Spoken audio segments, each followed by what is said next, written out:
Hello বন্ধুরা, আসসালামু আলাইকুম। আশা করি আপনারা অনেক ভালো আছেন। আজকে আমি আপনাদের সামনে আবার একটা নতুন ভিডিও নিয়ে হাজির হলাম। তো আজকে আমার ভিডিওর বিষয়টি হচ্ছে আপনারা কিভাবে এক সিমের ব্যালেন্স আরেক সিমে ট্রান্সফার করতে পারেন। তো ভিডিওটি খুবই গুরুত্বপূর্ণ হতে চলেছে। Let's start.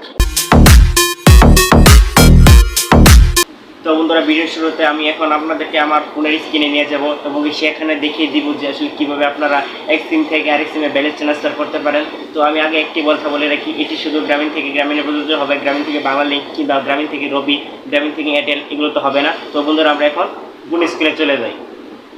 কোড ডায়াল করতে হবে, সেটা হচ্ছে *121*1500#। এই কোডটি লেখার পর আপনি ডায়াল বাটনে ক্লিক করবেন। যে সিম থেকে আপনি টাকা পাঠাতে চান, এই কোডটি ডায়াল করার পর আপনি এরকম অপশন পাবেন। এখান থেকে জাস্ট এক নম্বরে ক্লিক করবেন। এক নম্বরে ক্লিক করে আমাদেরকে পূর্বে রেজিস্ট্রেশন করে নিতে হবে। তো এক নম্বরে দিয়ে সেন্ড করার পর আপনি একটি মেসেজ পাবেন। মেসেজটি ঠিক এইরকম। এখানে আপনাকে 4 ডিজিটের একটি পিন দেওয়া হবে। এটাকে অবশ্যই মনে রাখতে হবে। টাকা ট্রান্সফারের জন্য আমরা আবারও সেই কোডটি ডায়াল করব, *121*1500#। এটা ডায়াল করার পর দেখতে পাচ্ছেন 2 নম্বরের ট্রান্সফার ব্যালেন্স রয়েছে। এটাতে ক্লিক করব, 2 টাইপ করে সেন্ড করে দেব। এরপর যে নাম্বারটিতে আপনি টাকা পাঠাতে চাচ্ছেন সেই নাম্বারটি এখানে টাইপ করবেন। নাম্বারটি টাইপ করা হয়ে গেলে সেন্ড বাটনে ক্লিক করব। তো আমরা এখান থেকে একটি অ্যামাউন্ট সিলেক্ট করে দিচ্ছি।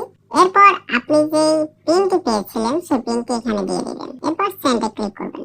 তো বন্ধুরা, আজকে এই পর্যন্ত ছিল। আপনাদের কাছে ভিডিওটি অবশ্যই কেমন লাগলো অবশ্যই কমেন্ট করে জানাবেন এবং এটি আমার নতুন চ্যানেল, অবশ্যই সাবস্ক্রাইব করে পাশেই থাকবেন। ধন্যবাদ।